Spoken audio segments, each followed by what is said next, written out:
Hello, everybody. Welcome to the Radical Candor Podcast. I'm Jason Rosoff, CEO and co-founder of Radical Candor. And I'm Amy Sandler, your host for the Radical Candor Podcast. We're missing someone today. Jason, who could it be? Kim is swimming with the fishes. I mean, the dolphins. The dolphins.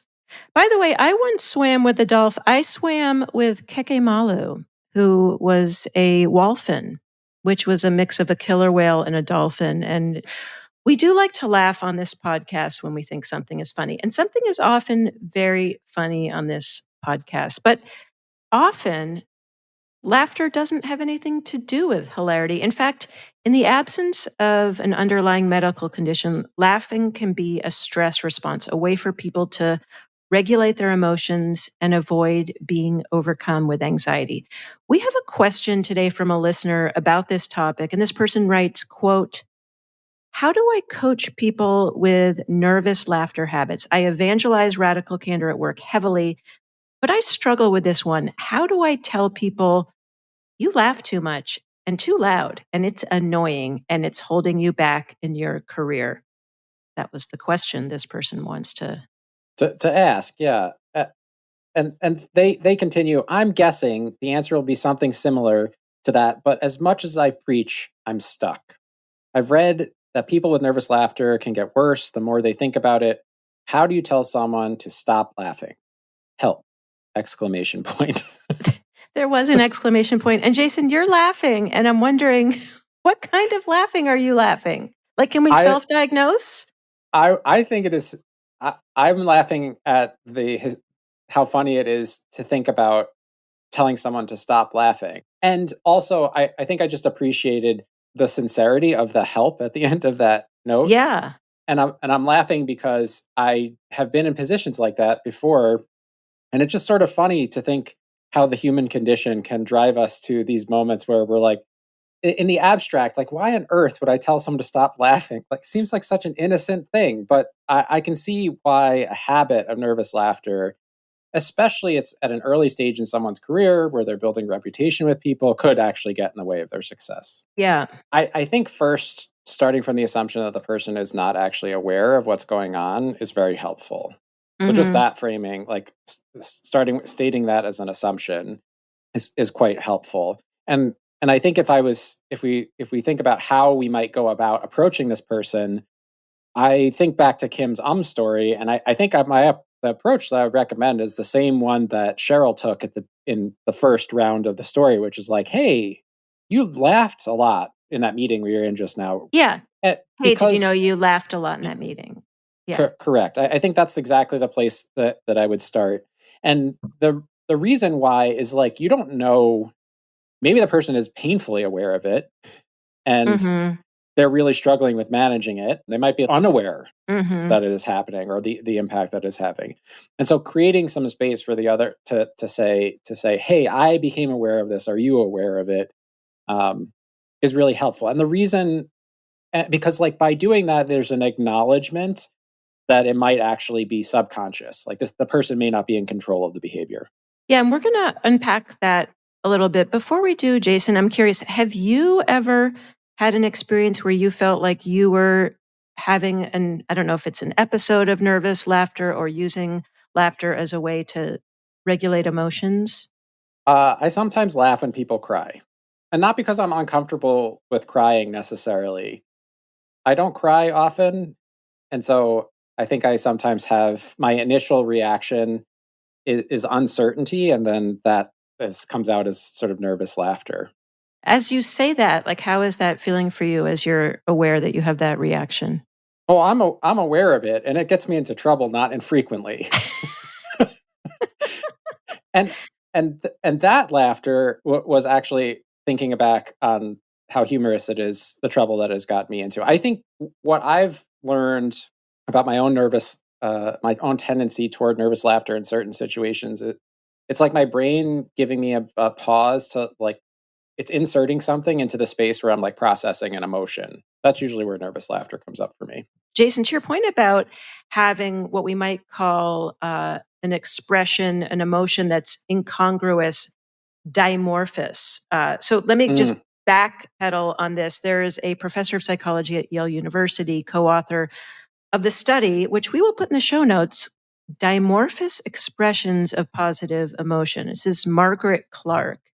And Professor Clark says, quote, "We call the experience of a single emotion which gives rise to an expression normatively consistent with a different emotion incongruous or dimorphous expressions of emotion." So, for example, this would be crying tears of joy at a wedding or laughing at a funeral. Jason, maybe it's what you were talking about where someone is crying and you give yourself that pause through laughing. Yeah, I don't know if I'm giving it to myself. I feel like this is a place where my subconscious hijacks my whole body. So Mhm. I don't think this is like a thing that I'm like, oh, you know, it would be This helpful is a right really now. good Hey, Jason, this is a really good time throwing a little laugh. Well, I will Although say Oh, go I was ahead. going to say I often cry tears of sadness at weddings and laugh joyously at funerals. It really depends on the Wait, what? it depends on who's getting married and what's happening at the funeral. We had a situation at my grandmother's funeral where she had asked one of the things that she had asked is like for the priest who had overseen her religious journey for many years to read at her funeral. And at this point, the priest was so old that like everyone in the audience had a collective concern that the priest was not going to make it to the end of the funeral. And there are several moments where the confrontation with like the mortality, like thinking of our dead grandmother asking this priest to like come out of retirement to like speak at her funeral, the precipitous or sort of like the dangerous nature of that, given the his frail condition, gave us like a moment of I don't think it was just nervous laughter of like actual like a feeling of release of like oh like Mhm. you know everybody's living with mortality. So anyway, I think like No, but I think that's a really important yeah, I mean, there's a reason why Shakespeare had, like, comic relief, like, and correct, it's a but it way doesn't to have to be dimorphous. I guess is what I'm saying. I think you can have Mhm. laughter at a funeral that's not dimorphous, where there's actual something happy happening at a funeral.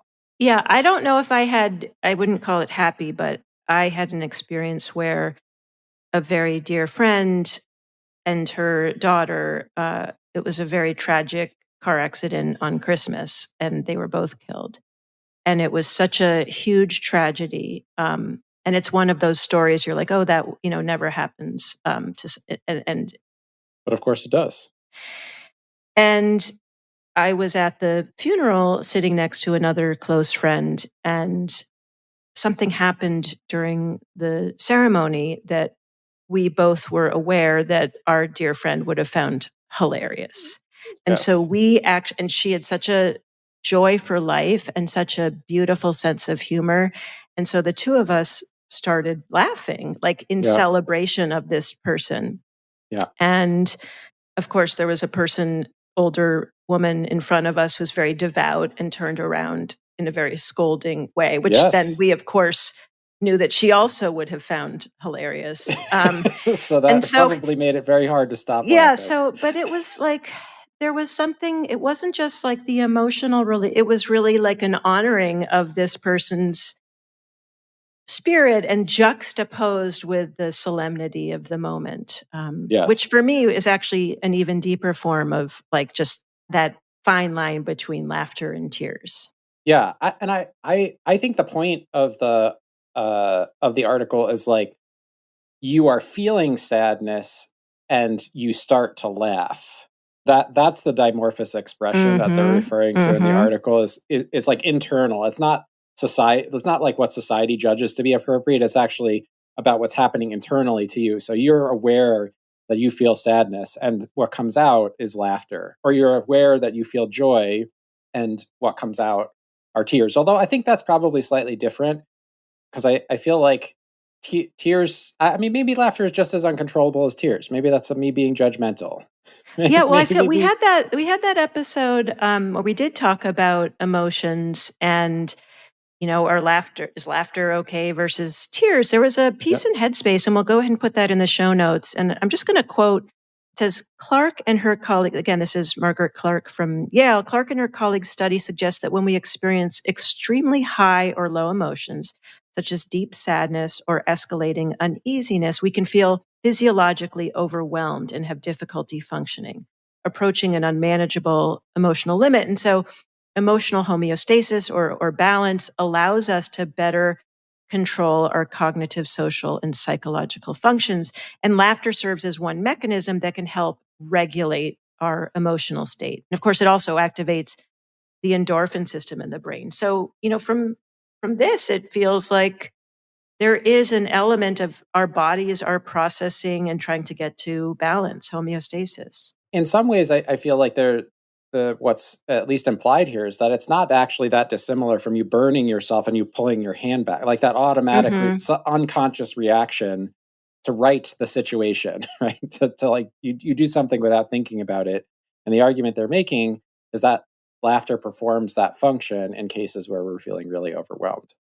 And I think it's helpful to understand that because, Kim always makes the point about radical candor focusing on things that we can control, like Yep. behavior or work product. And so having sort of a wide sense of, is this something that we can maybe not control, maybe manage, maybe some of it we might not be able to manage. And I think so sort of thing one would be, how can we understand the person who might be experiencing this, that nervous laughter is a defense mechanism to help keep people from feeling anxious or overwhelmed. It can also become a habit that the Mm. person doesn't even notice. And it can be misperceived by others as being obnoxious, inappropriate, or even mean. And so I thought it Right. The would person be in your story, the woman in front of you, was probably perceiving it as an insult, like that somehow your cor- behavior was insulting. Yeah. correct. And Yeah. Brandy tracked down a blog from an executive coach, Andrea Holland, who detailed how her own nervous laughter actually almost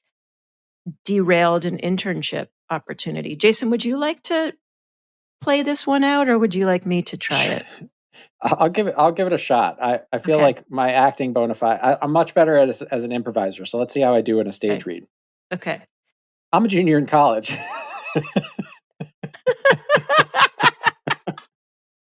Yes, I'm studying communication. That felt really. Can you take it I'm from the studying. top? Maybe a like a Yeah, I'm yeah. studying communication. I hope to work with your team as an intern. No, I don't have any direct marketing experience, but I'm willing to learn. Suddenly, the woman interviewing me sternly says, "I don't like your nervous laugh. It makes me not trust you. Remember that." Ouch. So rude. So rude. Andrea Holland writes, "My nervous laughter tick almost destroyed that internship opportunity." How did it feel saying that? It seems like you actually had a good time I with thought it. it was fun. I mean, I Yeah. look, laughing is great. It's super fun. I could see why our bodies want to do it, even when it may not be socially appropriate. Yeah. But also, I could see, like, if you're really unaware of it, I could see what, like, why it would be shocking. But I think I'm often aware that I'm laughing in a way that is contextually inappropriate. Like when it's happening to me, I'm aware that it's happening, even though I'm not necessarily in control. Right, like the act is happening at a subconscious level, but I am consciously aware that it is weird that I am laughing right now. That is like a thing that happens to me. So if someone called me out on it, I would be like, I might appreciate the opportunity to explain that it was a tick, and I wasn't actually, like, it wasn't intent. It wasn't my intent to Hmm. Has seem that like ever I'm happened belittling that it. someone has said, Jason, I just shared something really upsetting and you're laughing? Yes. I won't get into the particulars of it because it's a a personal story. But Jillian, my wife, has called me on it more than one time. She's like, "You're smirking. This isn't funny," and I'll be like, Well, "I you're didn't even," laughing as you say it. So, like, because do you? it's funny to me because it's one of those things like I wasn't smirking because I was like in I wasn't having a thought. This is really funny. You know what I mean? It's one of those moments where there's a disconnect between what you are thinking or maybe even trying to do and what your body is like allowing you to do in that moment. And it's funny in retrospect because I'm often appreciative. Like in this particular example, we were having a disagreement, and I was appreciative because I said, "No, I'm like I take this very seriously. Like I'm not trying to. I'll try to stop myself from snickering, um, because I don't find this I don't find this funny." And that was, I mean, it was great. It put the conversation back on track. It literally took 5 seconds in the conversation to get it to right itself, with her bringing awareness to it. And I'm glad she said something as opposed to harboring a feeling that I had belittled her. First of all, thank you for sharing that. What I was curious about as you were sharing was that it feels to me like your brain has this ability to hold multiple things at one time. So you can hold both the empathy, the care, the deep love for Jillian and not wanting to intentionally cause harm. At the same time, there is some part of you that is kind of just in a meta way marveling at the sort of ridiculousness of human behavior, that your body is doing something different from what you want to do. So like that's very interesting because my tendency would be to be more, I wouldn't laugh. I would probably go more on the tears. You know, if it was Yeah. something that was really important, I would feel more sad that I had, you know, hurt someone I cared about unintentionally. And I wouldn't be sort of having a kind of metaphysical awareness of like, oh, the foibles of human communication, which it sounds like was some of what was happening for you. Yeah, I think it's more like the foibles of human existence. You know, we don't we like Jillian, lives with a chronic illness. Her body does things that betray her all the time. You know what I'm saying? Like she's like tries, and I think when you live with someone who has any kind of chronic medical condition, you realize that there are things that our bodies do, that our bodies and our minds do, whether it's chronic physical or mental condition, that our bodies and minds do that we're just like not in control of. And I saw a post on Instagram over the weekend. It was like, I don't know if it was a screenshot of a Twitter thing or whatever, but it was a long text post, and the text basically said, "I have come to appreciate thinking of myself as my own zookeeper," and somehow it makes it more manageable. Instead of saying, Jason, you're being really irritable right now, it somehow makes it more manageable to think the conditions in the tiger's environment are making it really hard for him to maintain his cool. Like that framing of like Yeah. seeing yourself as sort of like as a creature in a context, like made it Hmm. easier for this person to like imagine ways of managing themselves. And I think like that, even when I'm not at my best, I think Jillian and I actually play pretty good foils to each other to remind ourselves like, hey, we're not like fully in control here, so we might as well like appreciate both what is happening and try to like make amends for the harm that we caused in the moment, but also appreciate that like some of that may be subconscious or unconscious. And we may not be driving, we may not be fully We in may be control of in the the vehicle. zoo, but not the full zookeeper. You know, one of the things, one of the modalities that has gotten quite popular in recent years, internal family systems, and this sort of viewing of different parts that we bring to bear. And so this won't be a therapy session, but we did have a separate email conversation about how sometimes, you know, is the role of a manager therapist? And we came back with a resounding no. The manager is not a therapist, and the therapist has clear skills. And maybe sometime we will get Jillian on the podcast who could Yeah. share that perspective. But I think it's important to bring that lens in, because if this is a behavior that cannot necessarily be consciously controlled, it might be able to be managed. But how do you think, Jason, that awareness, as whether your colleague, you know, peer, manager, if somebody does have the email that was sent in, the executive coach that does have this nervous laughter tick, like how does that framing help someone develop a little more empathy for the person experiencing it? I thought it was instructive in the piece from Andrea Holland that there was even the ouch, so rude, but there was a playfulness of like, oh, Mm. you know, my nervous laughter tick almost destroyed that. So it was actually, I think, appreciative of that person. I thought it would be helpful before we go further to bring Kim Scott into this conversation. And there's a blog post where she writes about how to be radically candid about BO, Mm, body odor. Jason, do you know what I'm talking about?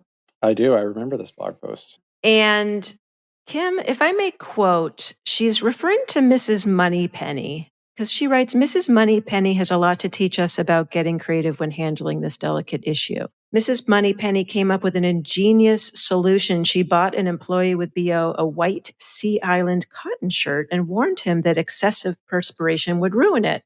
In this context, she asked him which antiperspirant he used, and he explained to her that he used deodorant but not antiperspirant. She suggested he start using both. He did. The problem was solved. Well, just if you're wondering, wait, what? Kim does go on to say some people, when reading this story, will condemn the purchase of the white shirt, saying they'd prefer a boss who just told them plainly. Kim feels like this was an act of kindness. And she quotes these inimitable lines, if I may quote her, while some people would prefer a boss who just come out and tell them if they stank, others wouldn't. and and I think she goes further, right? That the onus is on the boss to adapt to saying things in a way that it's easiest for the employee to hear, as opposed to the easiest for them to say. Clarity and kindness get measured at the listener's ear, not the speaker's mouth. Mm-hmm. Yeah, and I think the reason why this one is interesting because she goes on to say, by buying the shirt, Mrs. Moneypenny showed she cared. By being brave enough to ask her employee which antiperspirant he used, she was challenging directly. She was raising a difficult issue to talk about directly, and so Kim, at least in the blog post, put the way that she handled the situation in the radical candor quadrant. She'd call it deft, DEFT, deft candor. And so candor could be delicate. And so I don't know, Jason, how would you want to be told? I mean, granted, you're alone in your own office, and you've talked about sweating a lot lately with all the trials and travails of the home repairs. But how would you want someone to tell you about this sticky issue? I'm the kind of person that if I like know you really well, I'll be like, "Hey, do I stink?" But uh, uh, so I feel like I'm already aware enough of the potential for body odor that like I feel like I would probably nip it in the bud. But I feel like if I was unaware of it, I am not self conscious enough. It's not like an issue that I'm self conscious enough about, or I would be offended if someone was like, "Hey, man, put on some deodorant." I would be Um, horrified. Like, oh and I think this is an example of something where yeah, you're sort of walking around the world feeling like someone would have told you if you had this issue. And then if you found out, like, decades later that you've been walking around like with bad breath or stinky, like, yeah. be horrible. Brandy, can I bring you in on this? Where do you land on this topic? Oh gosh, about how someone can tell you that you smelled? Yeah. Yeah, you got some BO. I would want it to be more like kind, Mm, somebody to say like, "Hey, I'm not sure if you're aware, but kind of hot in here." Like versus someone just coming up and be like, "Oh, you stink," because that to me feels like bullying, like just from being bullied in middle school, not about stinking, but just any kind of direct making fun of me is really challenging for me to not internalize and Yeah. yeah. take personally. And then think you're a terrible person forever. But do FYI. you feel one of the things Kim mentioned was that, the shirt could be perceived as manipulative insincerity, but she felt like it wasn't manipulative insincerity because she really was trying to do something healthful. But I'm curious, like you said, oh, is it hot in here? But that's still kind of dancing around it a little bit. What specifically would you want them to say? You know what? I don't know. I will tell you that I had also this experience with an employee once, and there was an odor. And this was a reporter who was going into people's homes, into the community. And I felt like I was going to have a conversation about what was going on. So I actually just said, "Is everything okay?"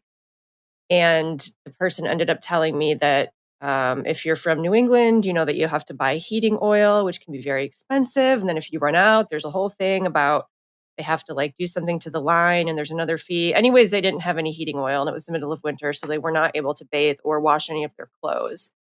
Mm, So that immediately, like, I was able to approach things with more compassion and like, how can I help? What do you need? And they ended up getting their oil. Like I ended up not having to say anything because they resolved the problem. I've dealt with this a few times over the course of my career, especially with like younger people. I will say it's been a bias for males. Like there have been younger males who I've worked with who have come to the office. And a couple of times like my approach was not entire more direct than what was in the than what Mrs. Moneypenny did, but more like, hey, I've noticed that there's like a bit of an odor, and I want to talk to you like about possibility of like antiperspirant or deodorant, something similar to that conversation, because I'm like, who Mhm. knows what this person knows? Like, I think it'd be I have never been faced with a situation where it's like a much older person, for example, who like theoretically like would have learned things about hygiene and may have something else going on. So I don't know what I would have done in those situations. So I wound up on the more direct side of things, more like an older brother type of conversation as opposed to like a boss type Mhm. of conversation. But Well, I and I think think it's interesting you say that they were also men because I wonder if it was a woman or, non-binary person, like how that might impact that conversation from your yes, like, I wonder if would it you would have like felt as comfortable doing it that way? maybe not. Like I might have asked someone else to approach someone of a different gender, just because I do think that there's a difference between subconscious behavior and like a sort of more binary situation of like doing or not doing something for like Mhm. hygiene. And the reason why that's on my mind is like I think the BO thing is it might be a more uncomfortable initial conversation, but it's like a solvable problem. Whereas the laughter thing may not actually like there may not be an obvious solution to it. So it might be in some ways it might be easier. I mean, I also think people are generally speaking less sensitive to about maybe like slightly awkward social things than they are about their physical bodies. Like I think that like Yeah, I think I would be more comfortable hearing about nervous laughter laughter than than about Hmm. "you stink." Like, that would just Yes. cut me to the core. Or it's also people. So this was a problem when I was a kid, and then I feel like it skipped a generation and now it's back is people saying like every other word. And it's almost unlistenable some of times because everything is like, well, then he said this, but like I didn't mean that. And then like did this, and like, what are you talking about? And like I said, and so it was very direct telling us when I was a kid. We actually had to like write our name on the board and got in trouble if we said like in an incorrect way in sixth grade. I think there was even like a Family Ties it episode about it where Jennifer like gets it in with was the as cool though crowd there was a rule against using the word like in an incorrect As if manner. and as though. in an I am so incorrect curious, manner. can we bring in Kim Scott's spirit to this? What would Kim say about somebody, whatever generation, with a would this be considered the same thing as is like the same thing as Kim's story? I think she would say absolutely yes. It's a verbal tick in the same way. The what's interesting is that some languages don't have filler words and then people don't use them. So there's actually a connection between our language, like the Mhm. structure of our language and the use of filler words. And in other languages, like I think Japanese, the filler word is ano. So it's like ano. That's how you would pause in the middle of a sentence. I'm doing a lot of And nodding, just intentionally trying not to say like or while I'm listening to and you, and also to not nervously laugh. and so I think there's a point at which it becomes distracting. And Brandy, I think that's your point, which is that using filler words is not in an absolute sense a problem, but when the filler words wind up interrupting the clarity or understandability of what it is that you're saying, then it can become really difficult. And I think that the way that I look at this is the language we choose is a user interface to our thoughts. And we can try to say that, hey, it's just a generational thing and that's just how they talk and other people should adapt. But I tend to be of the point of view that we are in control for the, again, barring a medical issue of some kind, we're in control of what we say, right? Of how we communicate things. And if our goal is to be best understood by as many people as possible, we should be thoughtful about how we choose to say those things. Given the the simplicity of both the behavior of nervous laughter and using a filler word like or using it correctly. I think it's as simple as saying, "Hey, I noticed that you said the word like a lot in there. Were you aware of that?" Hmm. And would you And say the same thing for the nervous laughter? I think so. I mean, going back, I think that's the place that I would start. Before I got into impact, I would start with a question about how the person perceived it themselves. Like, were they aware of it? Was it something that mattered to them? Where I would say that there's a difference between where we are today and maybe where you were, Brandy, in school, where you're being forced to write your name on the board. I don't think it's necessary to punish people for doing the wrong thing here. I think Right. It but was there are some Catholic natural. school, I punitive mean, by nature, spare the rod, spoil the child. spoil the child. But there are some natural consequences. And so I think step two, if someone came back to me and said, "Oh, yeah, it's a verbal tick, it doesn't really matter," I would be curious to say, do you know for sure that it doesn't matter? It doesn't impact the way that people hear what it is that you're trying to say? Have you ever asked anybody else? I think I would continue an inquiry before I got to my perspective, because I think one of the challenges with the question as it's posed at the beginning of this You of laugh what the too much. person. How do I tell people you laugh too much and too loud and it's annoying and it's holding you back in your career? Correct. So this person is judgmental about, like, they've decided that it's bad.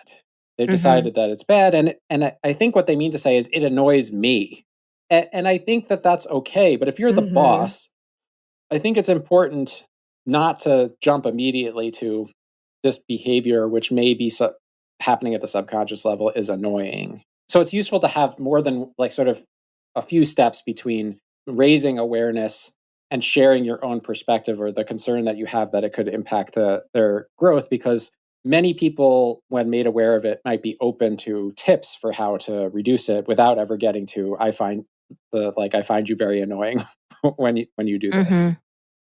I'm pausing because Brandy, it looked like you had something you Well, I wanted was to just say, and gonna I say, just yeah, I wouldn't say it. Tell the person I find it annoying.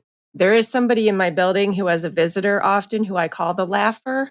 And this person laughs after every single thing they say, and you could hear it through the whole building. It's like, ha ha ha ha ha. And I find it so annoying.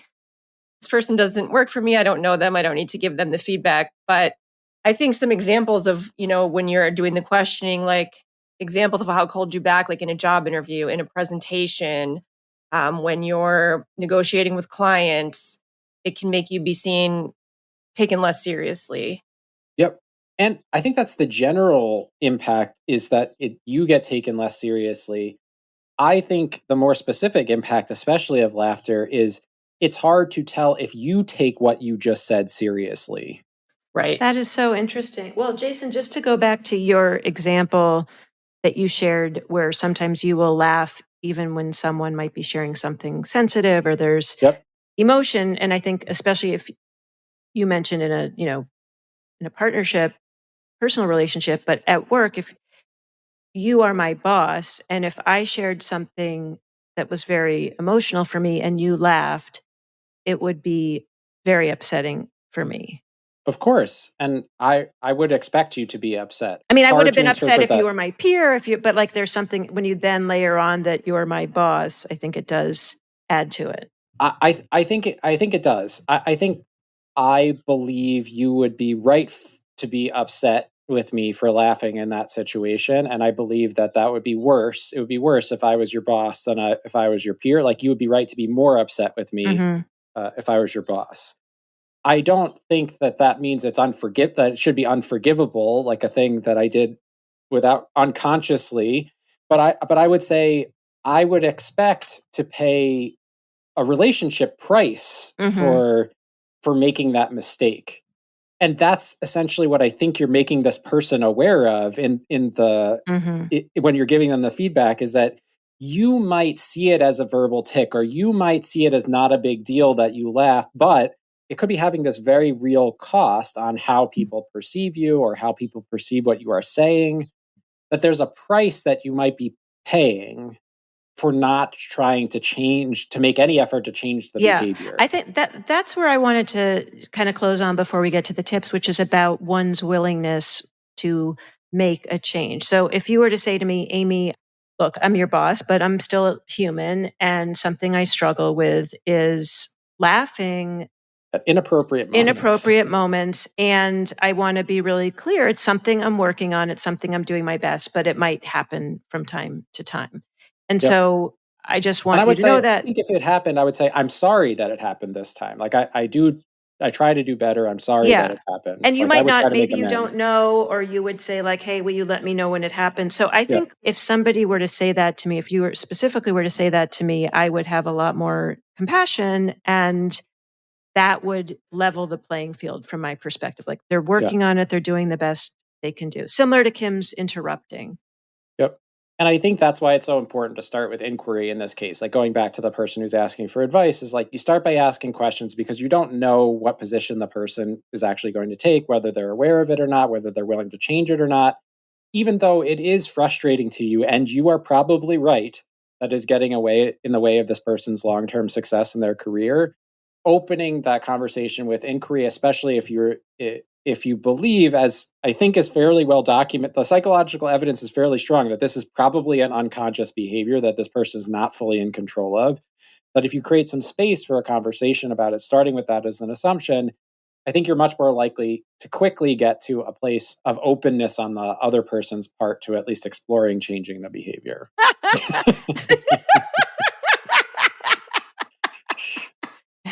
Sorry, it's been bottled up It the whole has. time. So I don't know if we had as much laughs and giggles on this one as we might have. We certainly missed Kim, but I think we got to a good place. And let's do our checklist. Tips to start putting radical candor into practice.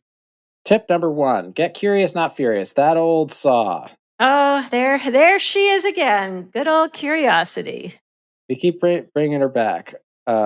Try to stay out of judgment. Start by asking questions, and when giving feedback, describe the impact of the issue to avoid personalizing it and offer help. So instead of saying it is annoying to me when you do this, I think focusing on it makes it hard to understand if you take seriously what you just said is a better approach. And then the question of, is there some way that I can help?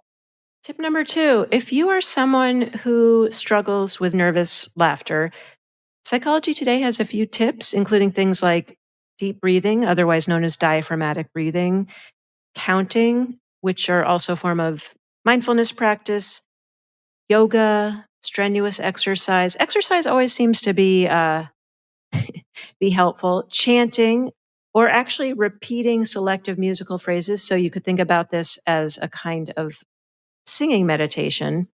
And in addition to a mindfulness meditation practice, really learning about the cues that trigger this type of laughter. So knowing what might spark this behavior can help you bring some more awareness to it and create a different type of feedback loop.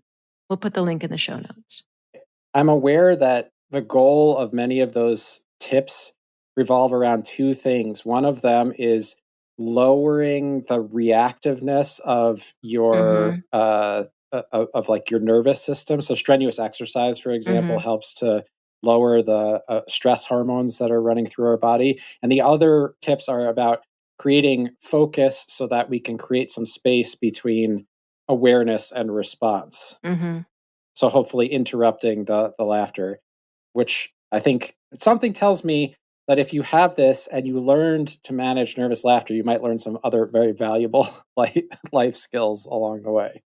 Tip number 3, remember that the onus is on the boss to adapt to saying things in the way that it's easiest for the employee to hear them. If you want more tips, go to radicalcandor.com/resources and you'll find our free learning guides. Radical Candor on Masterclass. We've got our lit video book. We've got our workplace comedy series, The Feedback Loop. and more. We'll put a bunch of resources for you on this episode in the show notes. That's radicalcandor.com/podcast. As you know, we like to praise in public and private and criticize in private. So go ahead if you like it, what you hear, rate and review us on Apple Podcasts. And if you have criticism, please email podcast@radicalcandor.com. Should we just have a collective laugh? Ha ha, aha. Ha ha ha ha ha ha. I have like a really crazy fake laugh. But I don't know if I can do it.